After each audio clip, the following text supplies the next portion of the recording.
എഴുതി വെച്ചിട്ടുണ്ട്. ആ നക്ഷത്രം തൊടുന്നവരെ നിങ്ങൾക്ക് ചുമൽ ചാർത്തി കൊടുക്കുന്ന ആളുടെ പേരാണ് ഉമ്മ, ഉപ്പ, ബാപ്പ, അച്ഛൻ, അമ്മ, ടീച്ചേഴ്സ്, ക്ലാസ് ടീച്ചേഴ്സ്, നിങ്ങളെ പ്രിയപ്പെട്ട ടീച്ചേഴ്സ്. അവർ ചുമൽ ചാർത്തുക. നമ്മുടെ ലൈബ്രറി ചുമൽ ചാർത്തുക. നിങ്ങൾ എത്തൂല നിങ്ങളെ നക്ഷത്രം തൊടാൻ നിങ്ങളെ ദേശത്ത്. ആ സമയത്ത് ചുമൽ ചാർത്തി കൊടുക്കുന്ന ആളുകളുണ്ട്. അവരെ ബഹുമാനിക്കണമെങ്കിൽ ഉന്നതമായ വിജയം.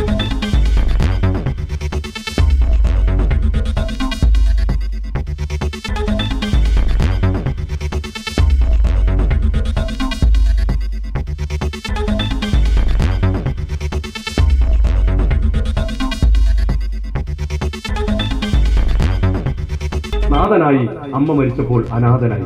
അച്ഛൻ മരിച്ചപ്പോൾ നാഥനായി. ഒരു വർഷം കുടുംബം ഏറ്റെടുത്തു. പക്ഷെ അമ്മ മരിച്ചപ്പോ അനാഥനായി പോയി. സോപ്പിന് പേര് ചന്ദ്രിക, ചന്ദനത്തിരിക്ക് പേര് സന്ധ്യ.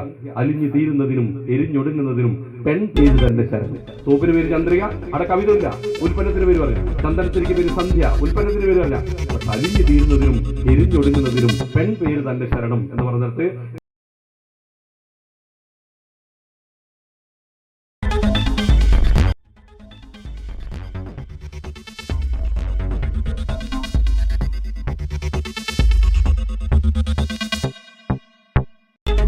ചെരുപ്പിനെ പറ്റി ഒരു കവിത എഴുതാൻ പറ്റും.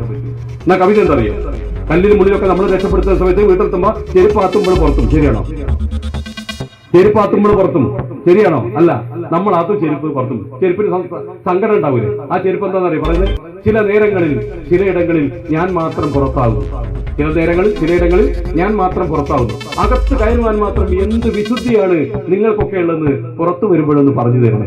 അകത്ത് കയറുവാൻ മാത്രം എന്ത് വിശുദ്ധിയാണ് നിങ്ങൾക്കുള്ളതെന്ന് പുറത്തു വരുമ്പോഴെന്ന് പറഞ്ഞു തരണം. ഒരു ചോദ്യത്തിന് എത്ര ഉത്തരമുണ്ട്?